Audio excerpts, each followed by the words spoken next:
नमस्कार, मैं कन्या राशि के मित्रों।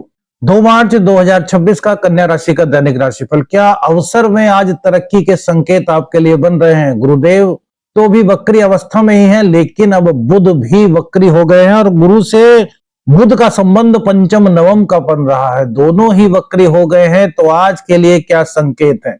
देखिए, सबसे पहले करियर की बात करते हैं। करियर में थोड़ी सी सावधानी की आवश्यकता इस वक्त कन्या राशि के जातकों के लिए है। छठा स्थान संघर्ष का है, सेवा का है। ये आपके रोग रिपु ऋण का स्थान है। 5-5 ग्रहों का यहां पर होना आपको पॉजिटिविटी से तो भरपूर कर रहा है, लेकिन साथ ही साथ यह भी कह रहा है कि भैया कहीं पर कोई कमी मत रहने दीजिए। यदि कमी आपके जीवन में रहती है, आपके काम में रहती है, आपके कर्म में रहती है, तो फिर ये आपके लिए थोड़ी सी दिक्कत वाली बात हो सकती है। वैसे तो कन्या राशि के जातक बहुत ही मेहनती होते हैं, बहुत ही बैलेंसेबल होते हैं और इनके जीवन में ये कितनी भी कठिनाई क्यों ना आए, ये उससे बाहर निकलने का रास्ता खोज ही लेते हैं। और आज का दिन भी यही संकेत लेकर के आ रहा है। करियर में अचानक से आपके ऊपर कुछ ऐसी बात आपके बॉस द्वारा कही जा सकती है जो आपको अच्छी ना लगे। उस वक्त आपको लगे कि यार मेरे बॉस ने ऐसा मुझको क्यों कह दिया, क्योंकि वाणी के कारक हैं बुध, और जब बुध वक्री हो रहे हैं इट मींस ये 5th हाउस का फल आपको दे रहे हैं। 5th हाउस आपकी रचनात्मकता का भाव है, इमोशनल आपको अटैच करने वाला भाव है। तो यहां पर कोई बॉस की कही गई बात आपको लग सकती है, लेकिन मेरे मित्रों इसके पीछे एक बहुत बड़ा संकेत है, एक बहुत बड़ा राज छुपा हुआ है। क्या राज है? कि वो जो बात आपको बुरी लग रही है, वो जो बात आपको फील हो रही है कि यार बॉस ने मुझको अच्छा नहीं कहा, यही आपके आगे बढ़ने का एक सबसे बड़ा माध्यम यूनिवर्स दे रहा है। देखिए क्या होता है, जब तक हमें अपनी कमियों का ना पता चले, अब हम काम कर रहे हैं, हमें पता है कि हम परफेक्ट तरीके से कर रहे हैं, अपनी गलती को तो हम देख ही नहीं पाएंगे, लेकिन जब दूसरा हमारे काम का विश्लेषण करेगा तो वही बता सकता है कि क्या दिक्कत है। और इसी चीज को आज आपके बॉस द्वारा बताया जाएगा, तो इसको बहुत ही सहनशीलता के साथ स्वीकार कीजिए। ये समझिए कि ईश्वर की एक अनुपम भेंट है जो आपके बॉस ने आपकी कमी को उजागर किया है। यदि आप इस कमी को दूर कर लेते हैं तो आगे आने वाले टाइम में बुधदेव की कृपा से आपके जीवन में काफी अच्छा मोड़ आ सकता है। व्यापारियों के लिए समय अच्छा कहेंगे, व्यापारियों के लिए कोई भी यहाँ पर दुर्योग तो नहीं दिखाई दे रहा।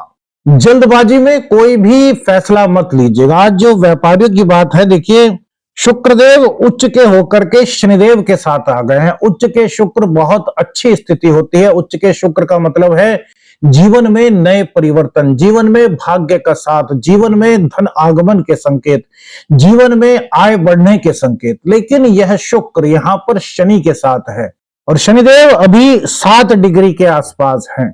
अब यहां पर शुक्रदेव आपको क्या कह रहे हैं कि भैया आप किसी से हिरस मत करो। आपके बगल वाला व्यापारी हो सकता है बहुत ज्यादा तरक्की कर रहा हो सकता है उसका काम ना चल रहा हो, तो आपको उससे हिरस नहीं करनी। आपको क्या करना है? आपको अपने काम पर ध्यान देना है। जल्दबाजी में कोई फैसला नहीं लेना।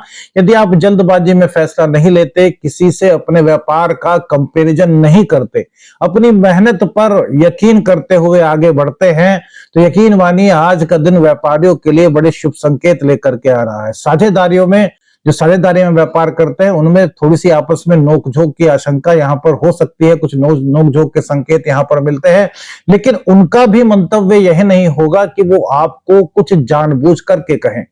यूनिवर्स के कुछ संकेत ऐसे बन रहे हैं कि हो सकता है, क्योंकि मंगल ऊर्जा है और मंगल की ऊर्जा पर राहु, अब राहु कहेगा कि यार करना है, यार मुझे तो पाना है, और मंगल कहेगा कि बस मेरे पास शक्ति है, ताकत है, ऊर्जा है। हालांकि सूर्य से अभी अस्त है मंगल, लेकिन फिर भी मंगल को ऊर्जा का एक बहुत बड़ा केंद्र कहा गया है।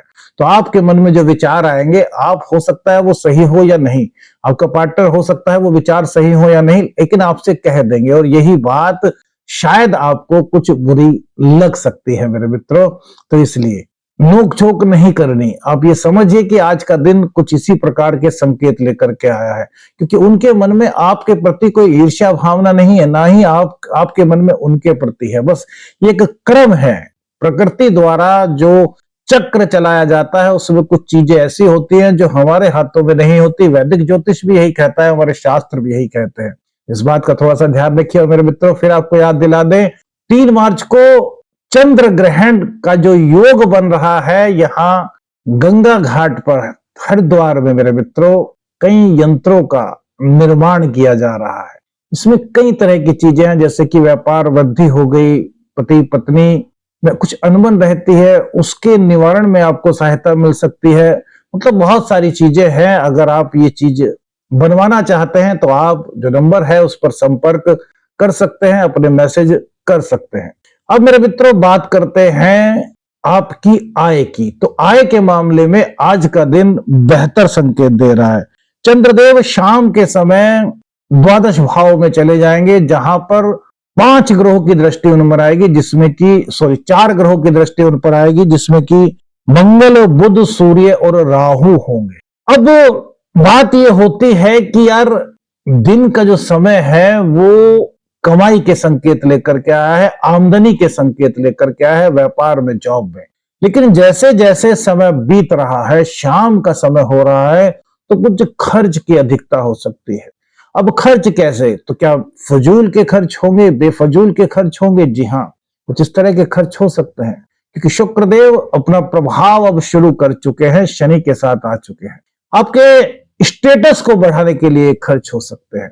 आपके पास नए कपड़े हैं, लेकिन फिर भी और कपड़े खरीदने की आपको जरूरत महसूस हो सकती है। होली का पर्व भी निकट आ ही गया है, तो होली पर भी भैया सबके सब खर्च करते हैं। तो हम ये कहते हैं खर्च करने से मत डरिए भैया, खर्च तो करना है। अब देखिए जीवन है, जीवन भी खर्च होता है, हम हैं, हम भी खर्च होते हैं, हर चीज खर्च होती है। आएगा तो खर्च होगा, है ना। इसीलिए तो हम कमाने के चक्कर में रहते हैं कि भाई खर्च करेंगे। अब क्या है, अब किसी के पास ज्यादा है तो वो ज्यादा खर्च कर सकता है, किसी के पास कम है तो वो कम खर्च कर सकता है। लेकिन आज के दिन मेरे मित्रों जो सबसे बड़ा एक चीज है, जैसे कि आज होली का पूजन भी होगा 2 मार्च को, तो सुबह के समय कुछ पैसे खर्च कर लीजिए। कैसे भाई, इसमें अब ये मत समझिएगा कि हम कोई बहुत बड़ी चीज बता रहे हैं, नहीं ना, ऐसा नहीं।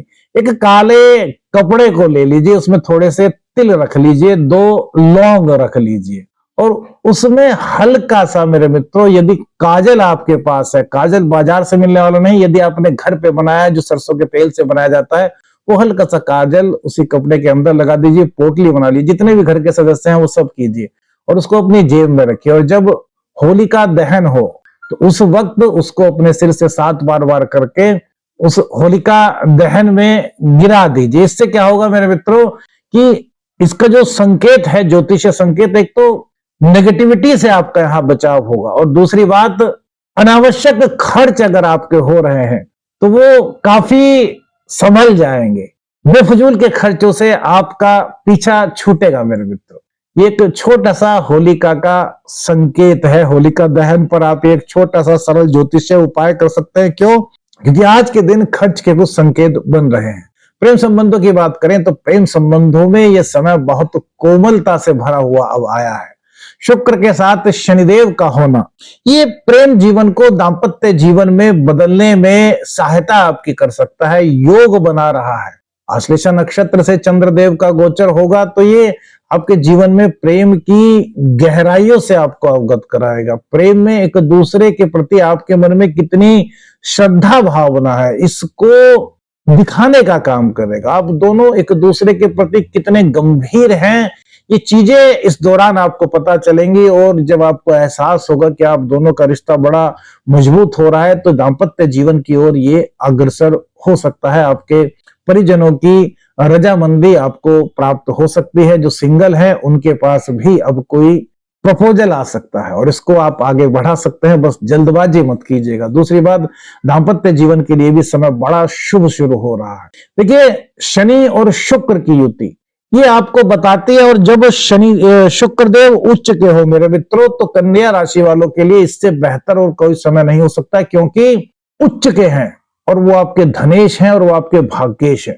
भाग्य का सपोर्ट यहां पर आपको मिल रहा है। धन आगमन के आपके नए रास्ते यहां पर बन रहे हैं। वाणी में आपके एक गजब का, जिसको कहते हैं ना, एक परिवर्तन हो रहा है, जिसको हम कहते हैं हमारी वाक जो शैली है उसमें एक ऐसा सकारात्मक सुधार आपको महसूस हो रहा है। आप ऐसा बोलना शुरू करेंगे जो शायद आपको नहीं पता था कि आप ऐसा भी बोल सकते हैं। कभी कभी ऐसा होता है ना कि किसी मीटिंग में आपको खड़ा कर दिया जाए, आप तैयार नहीं, लेकिन जब आप बोलना शुरू करते हैं तो सबकी तालियां बज उठती हैं, आपको पता ही नहीं चलता कि आपने क्या कहा।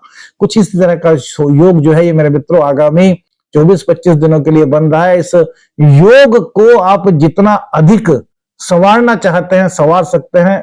क्या शर्त है कि एक तो स्त्रियों का सम्मान करें, दूसरा अपनी वाणी को जो भी बोले बड़ा तोल करके बोले, स्पष्ट बोले, मृदु बोले। ये दोनों चीजों में आपकी मदद कर रहा है। अब बात करते हैं संतान की। संतान के लिए भी यह समय बड़ा ही सुखद अनुभव कराने वाला रहेगा। आपको फील होगा कि मेरी संतान सही रास्ते पर आगे बढ़ रही है, लेकिन उसकी थोड़ी सी जिद, उसका थोड़ा सा छोटी छोटी सी बातों पर शक करना, यह आपको परेशान कर सकता है। लेकिन यहां पर कोई ऐसी बात नहीं जिससे कि आपको डर लगे या आपको कोई वहम हो, नहीं।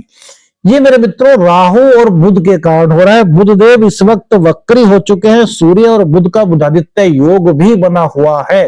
लेकिन यहां पर एक चीज है, मंगल और सूर्य दोनों ही अग्नि प्रधान ग्रह हैं। सूर्य भी अग्नि प्रधान है और मंगल भी। अब इसको राहु की छाया मिल रही है। राहु की छाया का मतलब है कि अंदर तो हमारे कुछ और चल रहा है, लेकिन वो हमें दिख नहीं पा रहा। तो जो बच्चों की जिद है सही है या गलत है, ये आपको पहचानना होगा। बच्चों के अंदर यदि कुछ परिवर्तन आप महसूस कर रहे हैं तो वह सही दिशा में जा रहा है या नहीं, ये आपको महसूस करना होगा। क्यों? क्योंकि राहु जो कोहरे की एक धुंध बनाता है, उसके पार कौन देख सकता है? माता और पिता।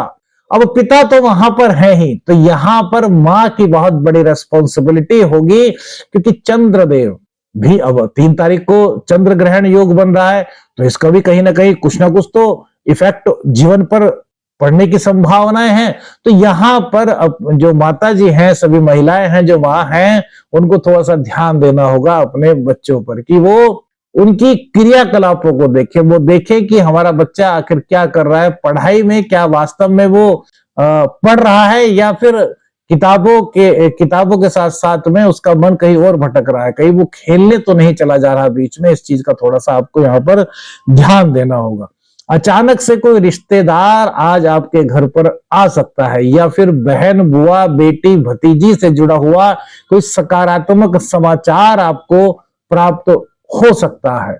इसी के साथ साथ दाम्पत्य जीवन हमने बता दिया। रोग रिपु ऋण की बात करें तो अगर किसी रोग से आप परेशान थे तो उसमें राहत के संकेत आपको दिखाई दे रहे हैं। ऋण उतरने की संभावनाएं यहां पर अधिक बन रही है, और जो शत्रु हैं वो भैया थोड़े से एक्टिव हो सकते हैं। तो आपको क्या करना है? आपको अपनी बुद्धिमत्ता का परिचय देना है। आपको किसी लड़ाई झगड़े में नहीं पड़ना, आपको किसी वाद विवाद में नहीं पड़ना। सिर्फ और सिर्फ यह देखना है कि आखिर आपके विरोधी, आपके कॉम्पिटिटर्स वो कर क्या रहे हैं, और बस अपनी बुद्धिमत्ता से अपने कार्य में अपने टैलेंट के जोश को दिखाना है। वो खुद ब खुद अपनी ही चाल में उलझ जाएंगे मेरे मित्रों।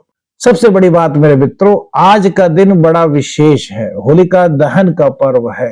तो यहां पर सभी मित्रों के लिए एक चीज बताते हैं, सरल ज्योतिषीय उपाय। मेरे मित्रों, होलिका दहन की जो रात्रि होती है, इसको विशेष रात्रि हमारे शास्त्रों में कहा गया है। अगला दिन ग्रहण काल है, जो कि हमने बताया, उसमें मंत्र सिद्धि की अपनी एक अलग योजना होती है। मंत्र सिद्धि के लिए समय बहुत अच्छा होता है। तो रात्रि के समय यदि आप थोड़ा सा प्रयास कर सके, 1 घंटा 1.5 घंटा जितना भी आपके पास समय है, रात्रि में 10 बजे के बाद एक मंत्र है मेरे मित्रों, इसमें ओम का उच्चारण नहीं होगा। इस मंत्र को एक लाल कपड़ा ले लीजिए, उसमें 5 गोमती चक्र रख लीजिए, और मां लक्ष्मी का आह्वान करते हुए एक मंत्र जो हम आपको बता रहे हैं, इसका 1 घंटा, सवा घंटा, 1.5 घंटा जाप कीजिए। श्रीम ह्रीम नमः, सॉरी गलत बोल गए, ह्रीम श्रीम नमः, इस मंत्र का जाप मेरे मित्रों कीजिए। और उसके बाद जब जितनी देर भी आप पूजा करें, उसके बाद गोमती चक्रों पर 3 फूंक मारिए, उसकी पोटली बना करके अपने जो भी आपका स्थान है जहां पर आप अपने पैसे वगैरह रखते हैं, वहां पर इसको रख दीजिए, और हर पूर्णिमा को धूप दीप इसको दिखा दीजिए। ये आपके जीवन में मेरे मित्रों आपकी काफी सहायता कर सकता है। बस श्रद्धा और विश्वास आपका मेरे मित्रों। आदेश अलख निरंजन। हर हर महादेव।